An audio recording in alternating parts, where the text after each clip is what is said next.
lagi-lagi gue mau nyeritain pengalaman kecil gue lagi. Dan ya, kali ini tuh pengalaman yang menurut gue aneh banget dan cukup horor juga. Jadi kayak biasa gue lagi main sama sepupu gue si Akira. Dan by the way, kayaknya kejadian ini tuh waktu gue masih kelas 2 atau 3 SD. Gue udah sering bilang di video sebelumnya kalau rumah gue itu di persawahan. Dan dulu waktu gue SD itu, rumah gue itu satu-satunya rumah di persawahan ini. Kalau sekarang itu kan udah ada yang nemenin. Kanan kiri atas bawah udah ada rumah, dan bahkan samping rumah gue sekarang itu rumahnya si Akira. Tapi dulu itu rumah gue satu-satunya di sawah ini. Nah, kejadian itu pas menjelang maghrib sekitar jam 5 lewat gitu. Gue sama sepupu gue ini lagi main di belakang rumah yang waktu itu masih kebun jambu. Pas lagi asik main kayak biasa, kita ngeliat ada puyuh atau burung sawah dan langsung kita kejar gitu aja. Di sini keanehannya itu udah mulai muncul. Puyuh yang jelas-jelas masuk ke dalam rumput tiba-tiba hilang gitu aja. Kita berdua waktu itu udah ngoyak-ngoyak rumputnya tapi tetap nggak ketemu. Dan di saat kita lagi nyari itulah, kita berdua mendengar suara yang cukup ngeri banget. Jadi suaranya itu kayak orang lagi sekarat gitu.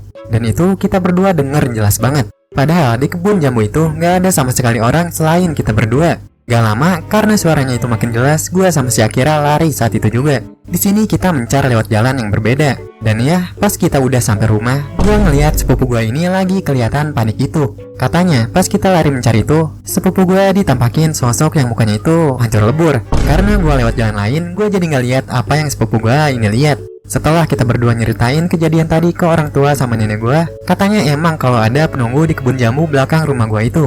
Tapi ya, balik lagi lah ya, sesuai kepercayaan masing-masing aja. Kita lanjut ke kejadian yang kedua, dan menurut gue ini aneh banget. Jadi, kayak biasa gue main sama si Akira lagi. Dan waktu itu kita berdua mau ke warung buat beli es. Nah, kejadiannya itu tengah hari sekitar jam 12. Di jalan, pas kita lagi ngobrol kayak biasa, tiba-tiba ada orang asing pakai baju badut gitu ngomong ke kita berdua pakai bahasa Sunda. Yang kalau nggak salah katanya sih buruan terbangin layangan terus putusin pas di atas. Gua nggak tahu maksud dia apaan. Dia tiba-tiba bilang gitu ke kita berdua. Dan di sini kita ketawa-ketawa aja sambil lanjut jalan dikit. Nah, pas kita nengok belakang, orang tadi itu udah hilang entah kemana. Padahal itu jalan lurus dan gak ada tempat buat nutupin pandangan kita sama sekali. Kita di sini langsung bingung dan nanya ke diri masing-masing, kok bisa gitu kayak gitu. Dan ya, abis itu sih gue langsung ngelupain kejadian tadi karena es yang gue beli tumpah gara-gara plastiknya bocor. Di kejadian yang ketiga ini gue inget banget waktu itu gue sama si Akira lagi main di sawah yang gak ada sama sekali pemukiman di sana. Dan waktu itu kejadiannya hampir tengah hari dan hari Jumat tepat sebelum gue sama si Akira itu sholat Jumat.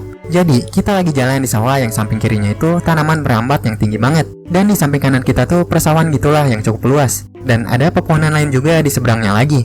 Nah, di sini gue jalan di belakangnya si Akira. Waktu itu gue refleks nengok ke arah kanan karena ngeliat sekelebat putih-putih yang lewat. Pas gue perhatian lebih lama, ternyata itu burung merpati putih yang lagi nangkring di dahan pohon. Gak lama, pas gue perhatiin lebih lama lagi, gue ngeliat burung itu nengok ke arah gue dengan kepala yang patah. Tapi ya anehnya gue juga di situ ngeliat kalau burung itu nengok juga ke arah yang lain. Gue di sini langsung lari sambil teriak kalau burung tadi itu punya kepala dua dan kita berdua ninggalin tempat itu sambil panik. Karena mungkin waktunya itu menjelang tengah hari, suasana tempat itu jadi kerasa horor dan mencekam gitu aja. Ditambah gak ada satu orang pun yang ada di sana selain kita berdua. Tapi balik lagi mungkin itu cuman overthinking gue aja. Dan ya percaya atau enggak sesuai kepercayaan masing-masing aja. Gue pribadi lebih memilih buat nganggap kejadian-kejadian horor yang gue alami itu sebagai halusinasi semata. Atau mungkin efek gue waktu itu masih kecil jadi ada perbedaan pandangan seputar dunia yang gue lihat. Tapi ya itulah ya.